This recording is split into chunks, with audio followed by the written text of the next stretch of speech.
News insight کے ساتھ میں ہوں عامر ضیاء۔ عام پاکستانی آج کل ملک کی تاریخ کی بلند ترین شرح ٹیکس کا شکار ہے۔ تنخواہ دار طبقہ ہو، کارپوریٹ ادارے ہوں یا عام صارف، سب کے سب براہ راست یا بالواسطہ بھاری ٹیکس ادا کر رہے ہیں۔ حکومت کی جانب سے کیے گئے اقدامات کے باعث اکتوبر 31 تک ریکارڈ 51 لاکھ سے زیادہ افراد نے ٹیکس گوشوارے جمع کروائے، لیکن پھر بھی موجودہ مالی سال کے پہلے 4 ماہ میں ایف بی آر نے ہدف سے 190 ارب روپے کم جمع کی، یعنی کہ جاری مالی سال کے پہلے 4 ماہ کا ہدف 3632 ارب روپے تھا، لیکن اس کے مقابلے میں ایف بی آر نے 3440 ارب کے قریب جو ہے رقم جمع کر سکا۔ اکتوبر میں 877 ارب روپے جو تھے ٹیکسوں کی مد میں جمع ہونے تھے، جو ہدف سے 103 ارب روپے کم ہیں۔ کم از کم کاغذ پر ایف بی آر نے ہدف حاصل کرنے کے سارے کرتب جو ہیں وہ آزما ڈالے، جس میں سب سے زیادہ متنازع طریقہ جو ہے وہ ٹیکس ریفنڈز میں تاخیری حربے استعمال کرنے کا ہے، لیکن پھر بھی ایف بی آر اپنا ہدف حاصل نہ کر سکتی۔ یہ تصویر کا ایک رخ ہوا، لیکن حکومت کا دعویٰ ہے کہ جی معیشت دوبارہ پٹری پر آ گئی ہے۔ بقول وزراء اور مشیروں کی فوج کے کہ کئی معاشی اشاریے جو ہیں وہ بہتر ہوئے ہیں۔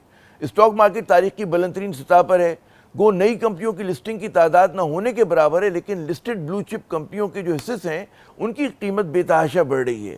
کیوں؟ یہ ایک بڑا دلچسپ سوال ہے۔ اسی طرح روپے کی قدر جو ہے مستحکم ہے۔ بیرون ملک سے بھیجی جانے والی جو زرعی ترسیل ہیں اس میں جو ہے مالی سال کے پہلے 4 ماہ میں تقریباً 40% کا اضافہ ہوا ہے۔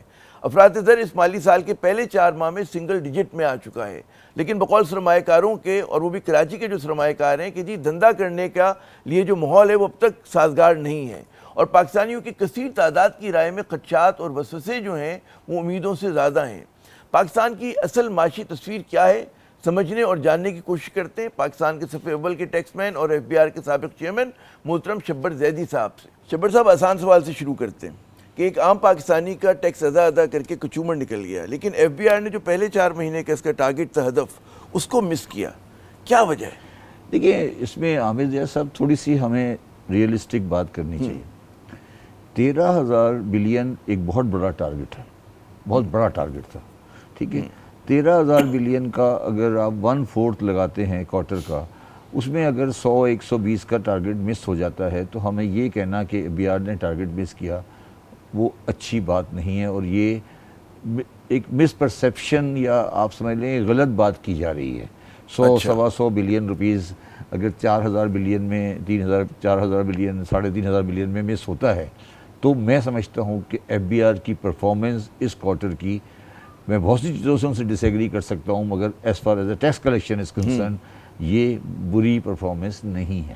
150-200 ارب روپے ایک کوارٹر میں، اب اکتوبر میں تو 103 ارب کا ہے، 103-104 ارب کا ہے نا، صرف اکتوبر کا 3,500 بلین روپیز کوارٹر کا آپ لینا چاہتے ہیں، وہ اس کے بعد اگر اس میں سے 100-150 کا آگے ہو جاتا ہے تو یہ کوئی ایسی بات نہیں ہے کہ جی کوئی ٹارگٹ مس ہو گیا تو پاکستان اچھا ہو گیا، اور 100 بلین مس آ جاتا تو پاکستان اچھا ہو جاتا ہے۔ یعنی کیا ہم کہہ سکتے ہیں کہ غیر حقیقت پسندانہ انہوں نے ہدف کا تعین کیا کہ جس ملک میں معیشت نہیں چل رہی اس سے آپ اتنا زیادہ اتنا بڑے پیمانے پہ ٹیکس نہیں؟ دیکھیں بات یہ نہیں، یہ دیکھیں میں سمجھتا ہوں کہ اوور آل اگر یہ 12,500 13,900 کا ٹارگٹ ہے، 12,900 کا ٹارگٹ ہے، اگر یہ 12,500 کر لیتے ہیں، 300-400 شارٹ فال ہوتی ہے تو ایسی کوئی بہت بڑی قیامت نہیں آئے گی، اور یہ ایک اچھا بڑا ٹارگٹ ہے، بڑا ٹارگٹ ہے۔ اچھا اس میں مگر دیکھیں آپ یہ اس کو تھوڑا ایک چیزوں کو ایک مختلف پیرائے میں سمجھیں۔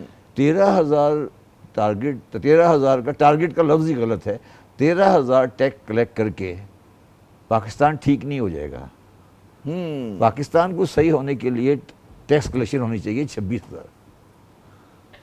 سوال یہ ہے بیسیکلی، سوال یہ نہیں ہے کہ 13,000 ہو گیا، 13,000 نہیں ہوا، 100 پیچھے ہو گیا، آپ لوگ غلط سوال کر رہے ہیں۔ سوال آپ نے بہت اچھا کہا کہ ہم نے مس کوسچن کیا، آپ نے سوال ہی غلط ہے۔ اب سوال وہ کیا، سوال سارے غلط تھے، جواب کیا دیتے ہے نا، تو ہم نے سوال ہی غلط کیا آپ سے۔ تو سوال ہی پیدا ہوتا ہے کہ لوگوں کو یہ 13,000 یا 13,500 بھی بہت بڑا، کیونکہ آپ نے کچھ ہی لوگوں پہ بوجھ ڈالے نا، وہ کارپوریٹ سیکٹر پہ ڈال رہے ہیں، تنخواہ دار طبقے پہ ڈال رہے ہیں۔ جو آپ 26 ارب کرنا چاہ رہے ہیں اس کی گنجائش کہاں سے نکالیں گے؟ 26 ارب یا 25 ارب کی معاشی ایکٹیویٹی آج بھی ہو رہی ہے، مطلب جو معاشی سرگرمیاں ہو رہی ہیں اس میں آج بھی 26 ارب ٹیکس کلیکٹ ہو سکتا ہے۔ جو جو بیٹری بغیر ایکسائز ڈیوٹی کے بک رہی ہے، جو سریا بغیر ایکسائز ڈیوٹی کے بک رہا ہے، جو کول بغیر ایکسائز ڈیوٹی کے بک رہا ہے، جو سیل ٹیکس کی چوری ہو رہی ہے، جو ریٹیلر ٹیکس نہیں دے رہے، جو آڑتی ٹیکس نہیں دے رہا، جو دودھ والا ٹیکس نہیں دے رہا، جو گوشت والا ٹیکس نہیں دے رہا، جو یہ سارے جو اگر سب ملا لیا جائے تو یہ، اور یہ پراپرٹی کے اندر جو آدھی ویلیو چل رہی ہیں، تو اگر سب ملا لیا جائے تو یہ 26 سے بڑھ جائے گا۔ اچھا لیکن اگر یہ ان سب سے آپ ٹیکس وصول کرنا شروع کر دیں، کیا اس کا بار جو ہے آپ پر پڑے گا جو خریدنے جاتے ہیں؟ مجھ پہ پڑے گا؟ کیوں نہیں پڑے گا؟ وہ تو پاس آن کر دیتے ہیں نا۔ میرے پہ تو کم ہو جائے گا نا، میرے پہ تو کم ہو جائے گا نا۔ نہیں وہ کہیں گے جی ہم نے 18% جو میں نے ٹیکس دینا ہے ان کو گورنمنٹ کو۔ میں آپ کو بڑی سمپل سی مثال دیتا ہوں، گاڑیوں کی بیٹریاں جتنی پاکستان میں بنتی ہیں، یا موٹر سائیکلیں جتنی بنتی ہیں، موٹر سائیکل کے ٹائر جتنے بنتے ہیں، یا کوئلہ جتنا پیدا ہوتا ہے، یہ ساری چیزیں جو آپ کے سامنے میں نے کچھ اور مثالیں دے دی، یا سگریٹ جو ہے 30% آؤٹ آف دا سسٹم ہے، تو یہ اگر ٹیکس دینے لگے گی، یا پورا بازار پاکستان کے پورے بازار، سارے بازار، یہ اگر اپنا 15% بھی ٹیکس دے دیں گے تو یہ مسئلہ تو حل ہو جائے گا۔ مسئلہ حل ہو جائے گا۔ تو اصل جو ہمارا واٹر لو ہے وہ دکاندار ہے، دکاندار ہے، آڑتی ہے، وہ انڈسٹریلسٹ ہے جو انڈر پیمنٹ کر رہا ہے، سب چیزیں، یہ ساری چیزیں مل ملا کے یہ ایسا ہو گیا ہے۔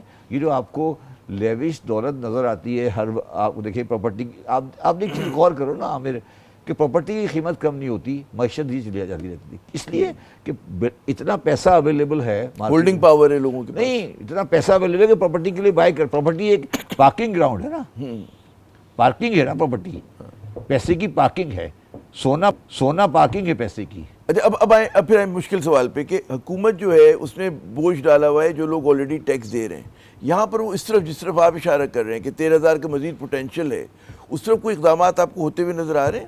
کیا ہم لوگوں نے کوئی بیبی سٹیپس لینے شروع کیے، چھوٹے قدم لینے شروع کیے؟ دیکھیے پہلی بات تو آپ ایک بات یاد رکھیں کہ پاکستان میں کوئی چیز حکومت نام کی نہیں ہے۔ آپ کو کہہ رہے ہیں حکومت نے، کون سی حکومت ہے؟ اور آپ کے خیال میں یہ جو ٹیکس کا سسٹم چل رہا ہے یہ کوئی پارلیمنٹ نے دیا ہے؟ یا یہ جو آپ ٹیکس لگایا ہوا ہے 18%، یہ کوئی پارلیمنٹ سے آیا ہے؟ کہاں سے؟ یہ آئی ایم ایف کی کنڈیشنز میں سے ہے کہ آپ ٹیکس لگائیں۔ یہ اکنامسٹ ایف بی آر کے افسران بیٹھ کے اپنی کمروں میں بنا لیتے ہیں، پارلیمنٹ والوں کو کیا پتا ٹیکس کیا ہوتا ہے؟ آپ کیا بات، ایف بی آر بھی تو ایکسٹینشن ہے نا حکومت کی، مطلب حکومتی ادارہ ہے نا، ریاستی ادارہ ہے۔ آپ کا خیال ہے، یہ آپ کا خیال ہے، غلط ہے، یہ غلط ہے۔ پارلیمنٹ اگر پارلیمنٹ کبھی پاکستان میں ٹیکس پہ ڈسکس کر لے، پارلیمنٹ تو یہ کر سکتی ہے نا کہ صبح 5 بجے آئینی ترمیم کر لے، یہ ٹیکس تھوڑی کر سکتی ہے۔ آپ کس دنیا میں رہتے ہیں آپ سب؟ دیکھیں ہم تو کراچی میں رہتے ہیں جو اسلام آباد سے بہت دور ہے، دنیا میں رہ تو رہے ہیں۔ مجھے سمجھائیں، آپ مجھے پاکستان کے ٹیکس نظام پر کوئی 1 گھنٹے کی ڈیبیٹ دکھا دیں پچھلے 20 سال کے اندر پارلیمنٹ کے اندر، تو میں آپ کی بات مان لوں گا، 1 گھنٹے کی۔ اچھا اب اس کو پھر یہاں سے ایک سوال پیدا ہوتا ہے نا کہ کیا وجہ ہے کہ پارلیمنٹ اس میں دلچسپی نہیں رکھتی، وہ کرنا نہیں چاہتے؟ کیا وجہ ہے کہ ان کے اوپر مطلب وہ ڈسکس نہیں کر سکتے؟ وہ کرنا نہیں چاہتے، ظاہر کہ اس میں جاگیردار بیٹھے ان کو کہیں کہ جاگیردار بیٹھے ہیں، نہیں، ہاں کہ ہمیں زرعی ٹیکس نہیں دینا، اس میں وہ امیر طبقہ بیٹھا ہے کہ اشرافیہ بیٹھی کہ جو چاہتی ہے کہ جی انڈر انوائس ہو، کچھ پیسے بنے ہمارے۔ مثال دے دیتا ہوں، میں مثال دے دیتا ہوں۔ مولانا فضل الرحمان کی ایک مذہبی جماعت ہے، فار آرگومنٹ سیک، ان کے حساب سے ٹیکس تو ایک گورے کا نظام ہے نا، ان کے پرسیپشن میں تو کوئی اسلامی نظام ہے جو زکوٰۃ پہ چلے گا۔ ہمارے جینز میں نہیں ہے ٹیکس، چیریٹی دیتے ہیں، چیریٹی الگ بات ہے، ہمارے جینز میں نہیں ہے نا، جینز ڈی این اے میں ہوتا ہے نا۔ بڑی اچھی بات اورنگزیب نے کچھ 4-5 دن پہلے اورنگزیب کا بیان آیا تھا اخبار میں، فائنانس منسٹر کا، کہ پاکستانیوں کو ڈی این اے چینج کرنا پڑے گا اپنا۔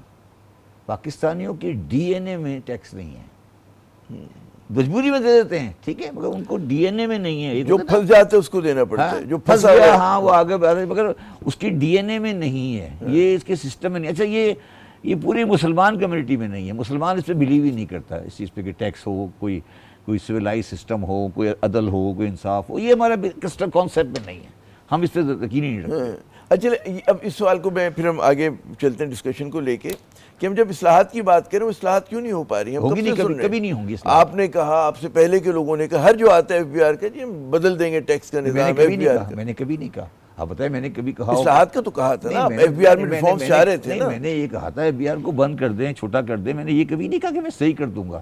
میں ٹریک اینڈ ٹریس لایا تھا, ٹھیک ہے, آپ بتائیں میں ٹریک اینڈ ٹریس لایا تھا, ٹھیک ہے, اور ایک دن نواز شریف نے آ کے کہا کہ ٹیکس ٹریس فراڈ تھا, ختم ہو گیا, ٹھیک ہے. اب اس کے بعد سے اس ختم ہوئے کو بھی تقریباً 1.5 سال ہو گیا.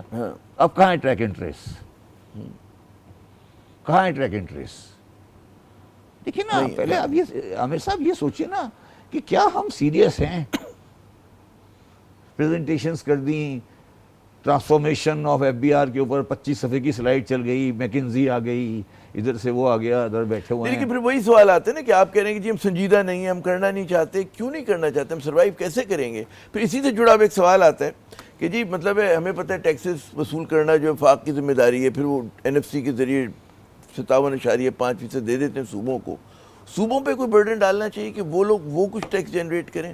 نہیں, صوبوں کو برڈن ڈالنے کی ضرورت نہیں ہے, صوبوں پہ آلریڈی برڈن ڈلا ہوا ہے, مگر ان کی کنٹریبیوشن نہیں ہے نا. نہیں, میری بات سمجھنے. ایگریکلچرل انکم ٹیکس ایک بڑے اچھے قانون کے تحت آلریڈی صوبوں میں انفورسڈ ہے, لا میں موجود ہے. مثال پراپرٹی ٹیکس آلریڈی قانون بنا ہوا ہے, پراپرٹی ٹیکس کا قانون موجود ہے, ٹھیک ہے. پراپرٹی ٹیکس آپ مجھے بتائیں عامر, پراپرٹی ٹیکس ہونے کے لیے یہ تو پتہ ہونا چاہیے نا پراپرٹی کہاں ہے, ہونا چاہیے نا. آپ مجھے یہ بتا دیں کہ پاکستان کے 2 بڑے شہر ہیں, لاہور اور کراچی, ان دونوں میں پراپرٹی کا آخری سروے کب ہوا ہے؟ پراپرٹی کی قیمتیں تو بڑھا دیں. نہیں, وہ الگ چیز ہے, وہ ایف بی آر کی سیل پر. میں پوچھ رہا ہوں کہ پراپرٹی ٹیکس میں بات پراپرٹی انکم ٹیکس کی بات نہیں کر رہا, میں بات کرتا ہوں جائیداد پہ ٹیکس ہوتا ہے نا, پراپرٹی ٹیکس. بامبے سٹی کا پراپرٹی ٹیکس پورے پاکستان کے ٹیکسز سے زیادہ ہے, ٹھیک ہے. پھر دیکھو بات سمجھ لو, آپ کو اچھی لگے یا بری لگے, یہ ریاست ہم سے نہیں چل رہی ہے. آپ کے چہرے کا تو جاتا ہے جب میں یہ باتیں کرتا ہوں, اڑ جاتا ہے میرا. ہاں اڑ جاتا ہے جی, اڑ جاتا ہے, دل بیٹھ جاتا ہے. دل بیٹھنے کی کوئی ایسی بڑی بات نہیں ہے, بیٹھ کے ریاست نہیں چل رہی. اگر نہیں چل رہی تو مان لو کہ نہیں چل رہی یار, کیوں پریشان ہو؟ مگر ہے, ریاست ہے, اس کو چلانا ہے. مطلب کس نے کہا ہے 24 کروڑ لوگوں کے مستقبل کا سوال ہے. کس کی خواہش ہے کہ چلانا ہے؟ ٹی وی کے پروگرام پہ بیٹھ کر ہم کہتے ہیں کہ چلانا ہے, کوئی اسٹیپ. میں نے کہا نا, کیا پاکستان کے کسی دانشور نے, کسی معیشت دان نے یہ کبھی آ کے ٹی وی پہ کہا کہ کل سے ہم شروع کریں گے کراچی اور لاہور میں پراپرٹی کی سروے کریں گے؟ آج کے زمانے میں مجھے بتاؤ, جب اتنی آئی ٹی موجود ہے اور ہر چیز موجود ہے, اب سروے کوئی مسئلہ ہے سروے کا؟ اب سروے کیوں نہیں ہوتا؟ سروے اس لیے نہیں ہوتا کہ اگر سروے ہوگا تو اس میں سے آدھی پراپرٹیاں MNA MPA بیوروکریٹ کی نکل آئیں گی, جن کا حساب کتاب ہی کوئی نہیں ہے. تو کون سروے کرے گا؟ میں آپ سے یہ پوچھ رہا ہوں نا, اتنی کچی آبادیاں نکل آئیں گی, اتنی سڑکیں ٹیڑھی نکل آئیں گی, اتنی ٹیڑھی مسجدیں نکل آئیں گی کہ آپ کر نہیں سکتے. آپ نے تو SM کالج کے گراؤنڈ کے اندر مسجد بنا دی ہے ٹیڑھی. آپ کس دنیا میں بیٹھے ہو؟ تو یہ میرا کہنا ہے کہ آپ کا جب سوشل فیبرک اس طرح بن گیا ہے, دیکھیں نا, میں نے آپ کو مثال دی. سملرلی ایگریکلچر انکم ٹیکس لگا ہوا ہے صوبوں کے اوپر. پنجاب میں ہم کہتے ہیں بڑی اچھی گورننس ہے, ایگریکلچر انکم ٹیکس کی ریکوری کیوں نہیں ہو رہی؟ بھی میں حیران ہوں, میں ڈیٹا دیکھ رہا تھا, 24% ہمارا GDP کا زراعت ہے. 22,000 ارب روپے جو ہے مطلب ہے اس کی وہ ہے مطلب سائز ہے اس کا. اور جب کیا کہتے ہیں کہ ان سے جو آپ ٹیکس کلیکٹ کرتے ہیں 4 ارب روپے, جو کہ 0.01, وہ 4 ارب بھی آمدنی کی بنیاد پہ نہیں ہے, ایریا کی بنیاد پر ہے. مطلب یہ کہ فیلئر, یہ ہماری حکمراں شافیہ کا فیلئر آپ کہیں گے کہ اپنے انلائٹنڈ سیلف انٹرسٹ میں بھی ملک کو, ریاست کو ریفارم ریسٹرکچر کرنے کے لیے تیار نہیں ہے, اس کو وائبل بنانے کے لیے تیار نہیں ہے. نہیں, کس کے لیے وائبل نہیں ہے؟ کس کے لیے وائبل نہیں ہے؟ ایک 50 لاکھ آدمی کا طبقہ ہے جس کے لیے وائبل ہے. ان کی پراپرٹیاں لنڈن میں, دبئی میں ہیں, وہ علاج کے لیے لندن جاتے ہیں. وزیر اعلیٰ صاحبہ والد صاحب بھی لندن جاتے ہیں, زرداری صاحب بھی لندن جاتے ہیں. وہ لندن جا کے علاج کرائیں گے. سب لوگ لندن جاتے ہیں اور ان کے پاس غربت کی وجہ سے ہمارے پاس بھی 12 نوکر ہیں. تو کیا ضرورت ہے کہ ہم امیر غریب کا فرق ختم کریں؟ آپ کی غلط فہمی ہے نا کہ ہم یہ چاہتے ہیں. آپ کا خیال ہے کہ ہم چاہتے ہیں. ہم صرف یہ ڈرامہ کر رہے ہیں کہ ہم چاہتے ہیں. ہم نہیں چاہتے. یہ آپ کا خیال ہے کہ ہم چاہتے ہیں. میں آپ کو یہ کہہ رہا ہوں, یہ آپ کا خیال ہے نا ہم چاہتے ہیں. میرے گھر کے ساتھ ابھی کل پرسوں اخباروں میں پڑھا ہوگا, وہ کرسی اٹھانے کے اوپر ایک ریسٹورانٹ میں جھگڑا ہوا ہے, مار پیٹ ہوئی ہے, FIR درج ہوئی. میرے گھر کے قریب ترین ہے وہ ریسٹورانٹ, مطلب میرا گھر بالکل اس کے نیکسٹ ہے. تو اس کی جو ڈشز ہیں وہ اتنی مہنگی ہیں کہ میں شاید ہی کبھی ان ریسٹورانٹس میں گیا ہوں. تو آپ کا یہ خیال ہے نا. اچھا, اور حال یہ کہ میرے بچے مجھے بتاتے ہیں کہ وہاں 3 4 گھنٹے کی ویٹنگ ہے. کوئی 50-60 ریسٹورانٹ ہوں گے. تو پھر یہ آپ کا خیال ہے نا کہ ریاست نہیں چل رہی. 6 فلائٹیں جاتی ہیں دبئی, ان میں بزنس کلاس بھی ہوتی ہے اور فرسٹ کلاس بھی ہوتی ہے, اور کبھی کوئی سیٹ خالی نہیں ہوتی دبئی کی فرسٹ کلاس اور بزنس کلاس کی. ہے یا نہیں؟ درست کہہ رہے ہیں, جن کی پارٹی چل رہی ہو. میں بیکن ہاؤس اسکول کی ایلومنائی میں گیا ہوا تھا, شاید آپ کا سوال بھی آئے. میں اس کی ایلومنائی میں چیف گیسٹ تھا اس کی پرائز ڈسٹریبیوشن میں. تو کوئی پریشانی نہیں ہے. کیا پریشانی ہے؟ پریشانی تو بیچارے ان لوگوں کی پر ہے نا جو چھپر والے اسکول میں پڑھ رہے ہیں یا نہیں پڑھ رہے. تو یہ ہمارا یہ سمجھ لیں, ہم جو میں اور آپ پروگرام کر رہے ہیں, یہ ہماری انٹلیکچوئل انٹرٹینمنٹ ہے ایکچولی. ہم یہاں آئیں گے, غریبوں کے بارے میں بات کریں گے, چلے جائیں گے, پاکستان کے بارے میں بات کریں گے, چلے جائیں گے. ہمارے بچے امریکہ میں پڑھیں گے, دبئی میں ہمارے گھر ہوں گے, لنڈن میں ہمارے گھر ہوں گے. ہمارا کیا تعلق؟ بتائیں نا, آج وزیر اعلیٰ صاحبہ جا رہی ہیں گلے کے علاج کے لیے انگلینڈ. کون سا گلے کا علاج والا ڈاکٹر ہے جو پاکستان میں نہیں ہے؟ میں 2 اسپتالوں کا ٹرسٹی ہوں. میں آپ کو یہ کہہ سکتا ہوں کہ پاکستان میں میڈیکل فیسلٹی شاید دنیا میں اور جگہ سے بہتر ہے اس وقت. یہ الگ بات ہے کہ ہمارا ملک بہت خراب ہے. تو کبھی آپ نے کسی بڑے آدمی کا علاج دیکھا ہے پاکستان میں؟ میں آپ کو ایک لائٹر نوٹ پہ ایک بات بتاتا ہوں, اس کے بعد ہم وقفہ لیتے ہیں. لائٹر نوٹ کے بعد جی, میری ایک آنکھ میں ٹربل تھی, تو مجھے کسی نے کہا کہ یار اس کا تم ایک دفعہ جا کے نا ہارلے اسٹریٹ پہ ڈاکٹر سے چیک کرا دو. تو میں نے پورے شہر میں کہا یار میں اب عزت دار بن گیا, میرا علاج لندن میں ہوگا. تو میں نے کہا یار مجھے اس نے ریکمینڈ کیا ہے لیاقت نیشنل والے نے کہ آپ لنڈن میں ایک دفعہ چیک کرا لیں. تو میں نے کہا یار اب آج سے میں پاکستان میں پڑھوں کیونکہ میرا ٹیسٹ ہے لندن میں ہوگا. ماشاءاللہ ماشاءاللہ ماشاءاللہ. تو اس لائٹر نوٹ کے اوپر ہم ایک وقفہ لیتے ہیں. وقفے کے بعد جب دوبارہ حاضر ہوں گے تو ذرا کچھ بات کرتے ہیں NFC وارڈ کی. لوگ بڑا کہتے ہیں کہ جی اس کی وجہ سے جو ہے ہمارا وفاق غریب ہو گیا. کیا واقعی ایسا ہے؟ پوچھیں گے شبر زیدی صاحب.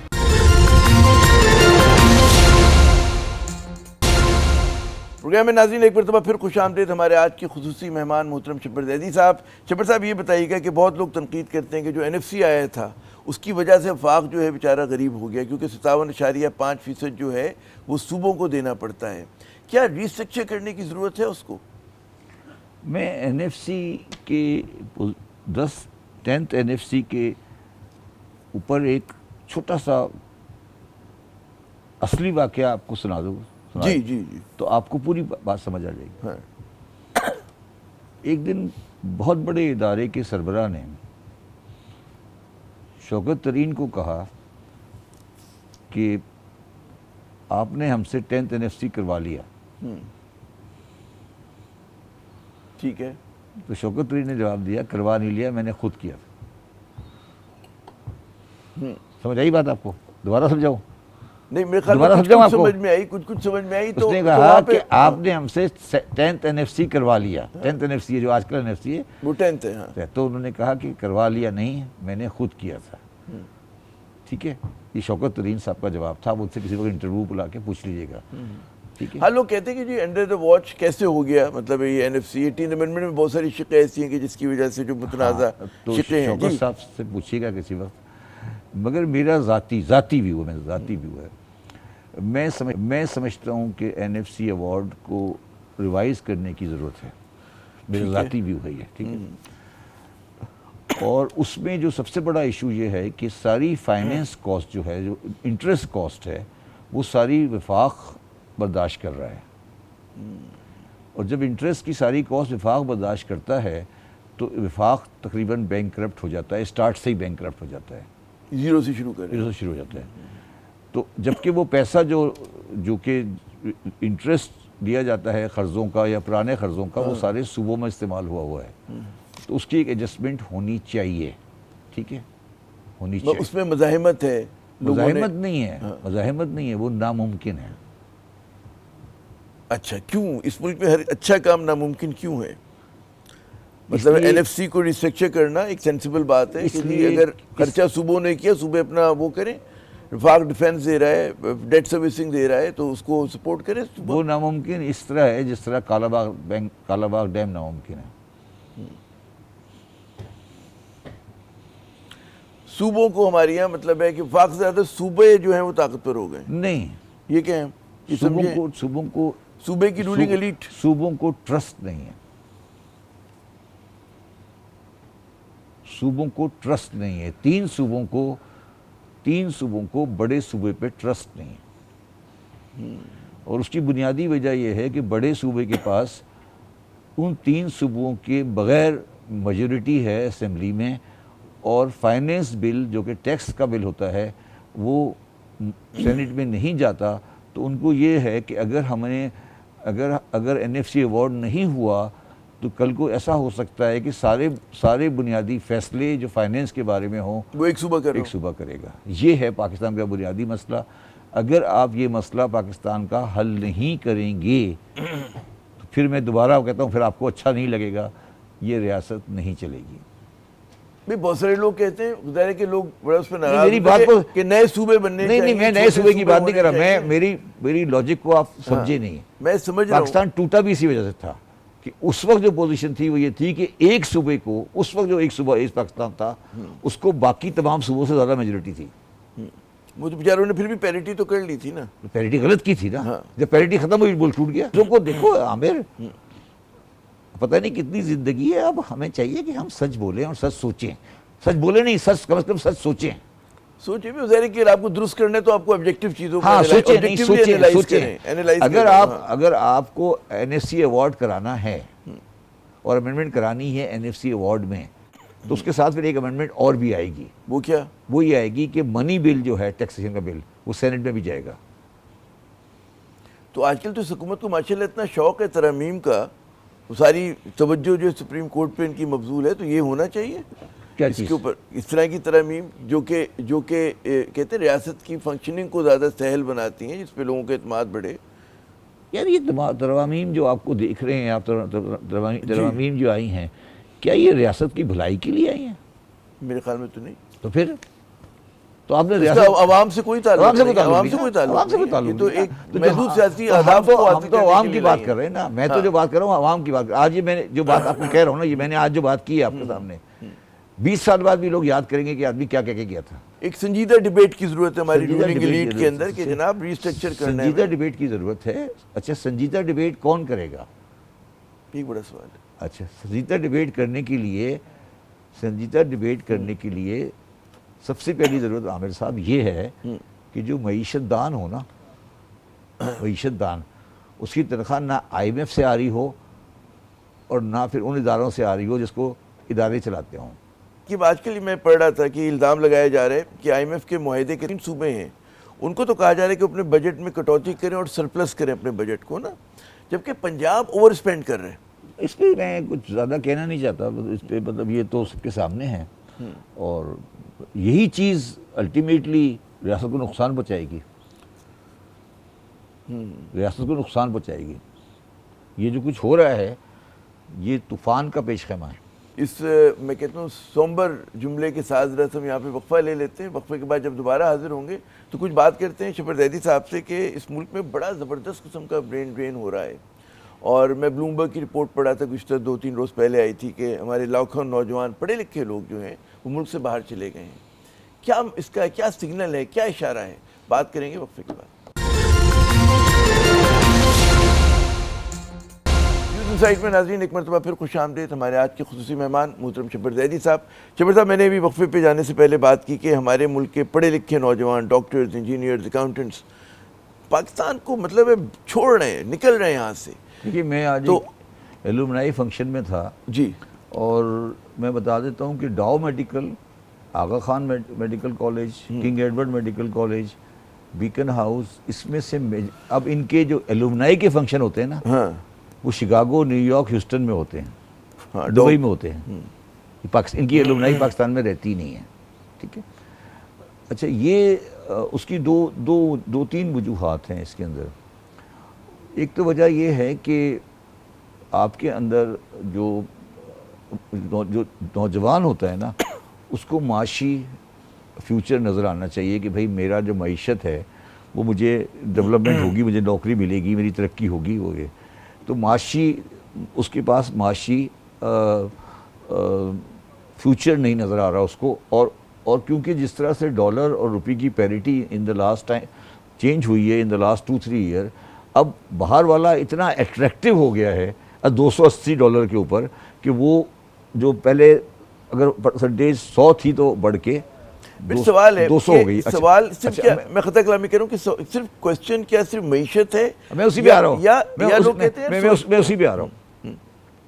تو نوجوان ہوتا ہے نا زندگی میں, نوجوان انسان, اس کو ایک ذہنی اور معاشرتی آزادی بھی چاہیے ہوتی ہے. سماجی آزادی, سیاسی آزادی, معاشرتی آزادی, کہ اگر وہ غلطی کرے, اگر وہ غلطی کر لے, فار آرگومنٹ سے غلطی کر لے, تو اس غلطی کو معاشرہ برداشت کر لے. خدا نہ خواستہ کوئی بلیسفیمی کا کیس ہو جائے, کوئی ایسی چیز ہو جائے, اس نے کوئی غلط آرٹیکل لکھ دیا, کوئی کام کر دیا, کوئی بلاگر کر دیا, تو معاشرہ اس کو یہ معاشرہ غیر برداشت, عدم برداشت کا شکار ہو گیا ہے. اب لوگ, بچے یہ ڈرتے ہیں کہ یار اگر خدا نہ خواستہ ہم نے یہ کر دیا تو کیا ہوگا. تو وہ ایک, جسے کہتے ہیں نا, ایک اپنے سیکلوڈڈ ماحول میں رہتے ہیں. تو وہ جو معاشرتی ان کے اندر جو ہے وہ میں یہ کہہ سکتا ہوں کہ جو ہماری میں تیسری بات پہ آتا ہوں. تیسری بات یہ ہے کہ جو آپ کا تعلیمی نظام, جو آپ کا اے لیول کا سسٹم ہے, جو آپ نے اے لیول اور کیمبرج سسٹم بنایا ہے, کیمبرج سسٹم کا بنیادی خواہش یہ ہوتی ہے کہ وہ بندہ کرنے کے بعد انگلینڈ جائے. وہ اس کو انکریج کرتے ہیں کہ وہ یہاں سے جائے. ٹھیک ہے, ہم یہی سوال تھا میرا آپ سے. ہاں, وہ اس کو انکریج کرتے ہیں کہ وہ جائے. ہم نے ان کو کھلی چھٹی دے دی ہے کہ آپ جو دل چاہے کریں. میں مثال دیتا ہوں اپنے پروفیشن کی. ہمارے پروفیشن میں ایک سی اے ہوتا ہے, ایک اے سی سی اے ہوتا ہے. اب اے سی سی اے ایک انگلش کوالیفیکیشن ہے. ہم نے ان کو اتنی زیادہ پریولیجز دے دیں کہ وہ اے سی سی اے کر کے باہر جاتے ہیں, وہ سی اے کرنے سے دور ہٹتے جاتے ہیں. تو ہم نے یہ ملک مطلب جس طرح سے اس کو گورن کیا ہے پچھلے 50-60 سال میں, اب یہ اس کا سارا بیک لیش آ رہا ہے. یہ ایک دم سے نہیں ہو رہا, یہ ایک دم سے نہیں ہو رہا. تو یہ اس کا بیک لیش ہے, برین ڈرین ہو رہی ہے. مگر میں آپ کو یہ بات بتا دوں, آج آپ کو بتا دیتا ہوں کہ یہ سب عامر صاحب واپس آ جائیں گے. میں آج آپ کو کہہ رہا ہوں واپس آ جائیں گے. میں صرف یہ آپ کو کہہ سکتا ہوں کہ میری فیملی میں سے 70-80% لوگ باہر رہتے ہیں. ٹھیک ہے, اور ویری ویل سیٹلڈ ہیں. مگر جو ہمارا نیٹ ورک ہے وہ اتنا اسٹرانگ ہے کہ ہم جس وقت بھی ہم انوائرمنٹ ہماری صحیح ہوگی, پاکستان آ جائیں گے. تو یہ جو میں اس بات کو بڑھانا چاہوں گا کہ جو آپ نے ایلیٹ اسکولز کی بات کی کہ وہ ایک ببل میں بچوں کو تیار کر رہے ہیں جو جڑے ہوئے نہیں ہیں, جن کی جڑیں پاکستان میں نہیں ہیں, زبان بھی نہیں بولتے, ان کو اردو بھی پڑھنی نہیں آتی ہے. ظاہر ہے کہ ان کو تو یہاں مزہ نہیں آ رہا. وہ تو اسکول کے دوران ہی ان کو یہ کہا جاتا ہے کہ تمہارا یو سی ایل میں ہوگا, تم ایل ایس سی میں جاؤ گے, تم یہاں جاؤ گے. وہ تو مطلب ان کے ساتھ دیکھیے, پتہ نہیں آپ کو کیا اسٹڈی ہے اس میں, یو کے یو ایس اے کی one of the biggest exporter education ہے. بالکل جملہ آپ نے میرے منہ سے لیا. وہ دکان وہ اپنا مال بیچ رہے ہیں, آپ خرید رہے ہو. برطانیہ کی اس سے زیادہ مجھے یاد ہے، میرے پاس ہمارے گھروں میں ہمارے پاس پراپرٹیز تھیں جس میں الجیرین، فلسطینین، ایرانین اسٹوڈنٹ آ کے پاکستان میں پڑھا کرتے تھے، ایک دو نہیں، مستقل بڑی تعداد میں. ہاں کراچی یونیورسٹی میں مجھے یاد ہے. تو پھر وہ سارے کہاں گئے؟ 30 تک بچے اتنے فورنرز کا الگ ہاسٹل وہ سارے کہاں گئے؟ ہاسٹل الگ ہوتا تھا ان کا. آپ نے آج کل آپ کا ریسنٹ جانا ہوا کبھی کراچی یونیورسٹی؟ کافی عرصہ ہوا مجھے. آپ جائیں، میں جاؤں گا. آپ جائیں، وہاں سے جا کے پروگرام کرنا. جا کے نہیں جائیں اور پھر آپ اسے کمپیئر کریں جامعہ بن نوری کے ساتھ. اچھا. پھر آپ کو اندازہ ہوگا کہ کیا. دیکھیں یہاں پہ آپ گھٹن کو نہیں سمجھ رہے. جو لوگ اس گھٹن میں وہ جو اس طریقے زندگی میں گزار رہے ہیں ان کو پورا حق حاصل ہے وہ اس طریقے سے زندگی گزاریں، مگر جو آدمی اس زندگی سے نہیں رہنا چاہتا اس کو بھی تو زندہ رہنے کا حق دیں نا. یہ سارا ان لوگوں کی ناکامی کا عکس ہے. وہ جب ناکام ہو گئے نا، ایک سوچ تھی پاکستان میں جو رائٹس کی سوچ تھی، ٹھیک ہے، 79 کے بعد وہ بری طرح ناکام ہوئی ہے. اب وہ پاکستانی قوم سے انتقام لے رہے ہیں. وہ پاکستانی قوم سے انہیں یہ بات پتا ہے کہ ہم کسی بھی حال میں بیلٹ بکس پہ نہیں آ سکتے، کوئی بھی وہ جان دے دیں ہم بیلٹ بکس پہ نہیں آ سکتے. تو وہ آج پاکستانی قوم سے انتقام لے رہے ہیں اور ان کا انتقام جو ہے اس نے پاکستانی قوم کو تباہ کر دیا ہے. بہت بہت شکریہ شبر صاحب، آپ نے اپنا قیمتی وقت دیا. ناظرین مسئلہ یہ ہے کہ انتقام تو پاکستان سے لے رہا ہے، صرف میرے خیال میں ایک طبقہ نہیں ہے، ہم سب کسی نہ کسی حوالے سے لے رہے ہیں. اور جو شبر صاحب نے بات کی بڑی پتے کی کہ پاکستان کو نوجوان دوست کیسے بنایا جائے، اس کے لیے کیا کرنا ہوگا. ظاہر ہے کہ رول آف لا چاہیے، یہاں پر سماجی آزادی چاہیے، سیاسی آزادی چاہیے. تو اسی نوٹ پر عامر صاحب کو اگلے پروگرام تک کی اجازت. خدا حافظ.